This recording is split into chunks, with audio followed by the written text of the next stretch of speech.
Welcome back, artists. I'm Wyatt Paints, and today we've got a sponsor. The artists over at 3DX Files had enjoyed my take on the Turtle Bros, so they emailed me wondering if I was interested in adding a little villainy to the lineup. Looking through their portfolio, I saw that they had a really nice Krang that they had modeled up, so it was a no-brainer for me.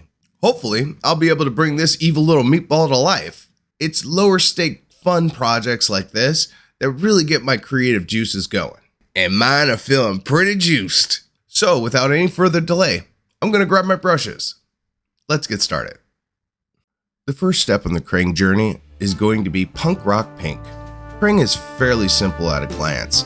A flesh ball with basic cartoon eyes and silver power wheels. Where the difficulty comes in will be restraining myself to a more American cartoon style. What that means to me is not only am I not going to want strong shadows, I'm going to want to keep the contrast bandwidth for each main color kinda narrow, as cartoons at the time only got simple shading and very few surface details. While I do want some contrast to help define the shapes, I want to try to recreate the show's feel and keep it as subtle as I can. Since I'm putting this pink over black, it took several coats to get the coverage that's needed for me to move on.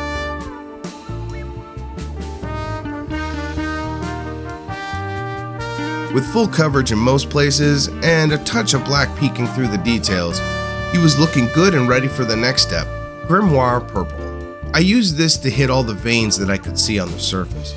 I want to paint these now so that future layers of pink will sit on top of it and give it a subsurface look.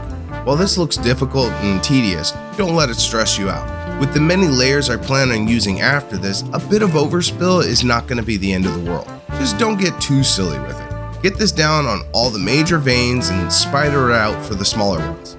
The important thing to keep in mind is to not make curves, at least no smooth curves. An important characteristic of veins is their jagged and random appearance. So having a bit of a shaky hand here is kind of a positive.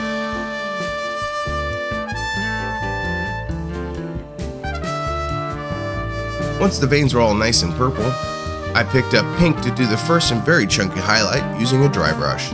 You may notice my transitions are a little rough, and there's a reason for that. What I'm doing here is a pre-highlight or undercoating. In this step, I'm building up very strong highlights, stronger and with more contrast than I want in the final piece. With the filter layers that are coming later, these highlights will be knocked down to more cartoony feel. Also, all the veins are getting highlighted, and that purple from the last step is starting to look really good. Time for some squid pink. As noted, I'm planning on using filters over this, so these highlights need to get pushed further than I usually go. With that in mind, I applied this as a dry brush with a heavy focus on the face, as it should be the most well lit. So I treated this as a bit of extra insurance for when I knock it down. Once he was dry, it was time for that filter using our mid-tone pink through my airbrush.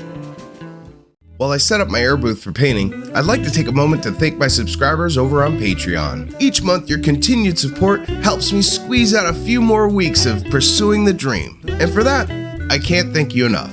If you would like to check out the Patreon and possibly join the Painting Pantheon, you'll find a link in the description below. And before we get back to painting, I'd like to give a special thank you to 3DX Files for supplying the STL for today's project. They've been around the 3D printing scene for quite a while, and they're starting to branch out from their usual models to do full statues like Krang here. And word is that Krang is just the start of their turtle villain line, so I'm gonna keep an eye on them. If you'd like to keep tabs on them as well, use the link below and check them out yourself. You might just find your next big project. Now, back to Krang.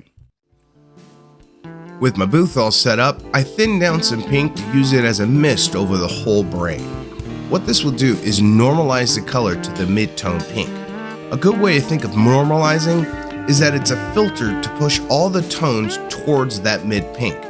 And the secondary effect of normalizing is hiding the transitions very well. It's one of the many ways an airbrush can be used to enhance your work.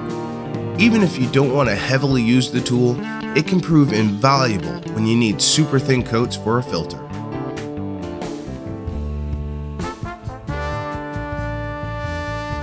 Fresh blood was next to start the eyes. This just gives the eyes a bit of color behind the whites, and for Krang, bloodshot eyes seem to fit. After a few minutes to dry, I moved on to skeletal bones to do the whites of his eyes along with his teeth. Overpainting can be touched up, but this is a focus point of this build. So from now on, painting clean is the name of the game. With that said, I followed this up with a little bit of a messy wash. I normally don't use red wash, but due to Krang being a big old brain, it's the color of choice. There is also the option of using contrasting funky shade colors like blue or green, but employing them here would break that 80s cartoon vibe that I got going. So this was reserved for dabbing around each eye and laced around each tooth, and a couple of places to reinforce shadow areas. Not enough to draw a lot of attention, but just enough to keep the details from being washed out in all that pink.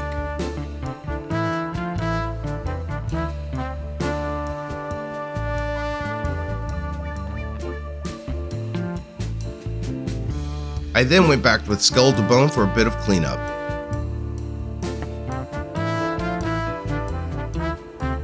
Seeing as I was painting this at 5 in the morning, I wanted to keep this super simple and power through the finish line. I blacked in his pupils and finished off the main body.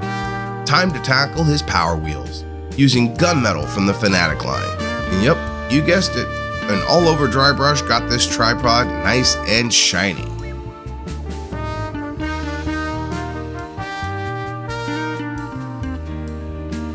The only thing left was to black out the spherical wheels and call Krang done. And look at my little meatball, he's perfect!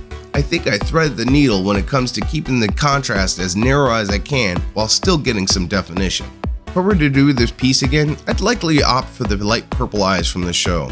I went with a traditional guide color, but that's just mainly because of my failing memory. But a question I'd like to ask is, how do you all like it? Is this something that you'd like to have on your show? If so, be sure to check out 3DX Files to find this and many other STLs.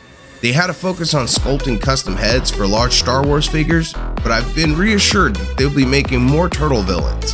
Hopefully, you'll see them soon on this channel. Finally, in studio news, I've had quite the hectic week that culminated in my PC dying on me. I'm still getting all my programs and settings regulated to my new rig, so I might be skipping next week's video or maybe just making a vlog episode so I can squeeze in some more time getting things sorted. I thank you for your patience when it comes to that. And until next time, thank you for watching, stay creative, and always enjoy the process.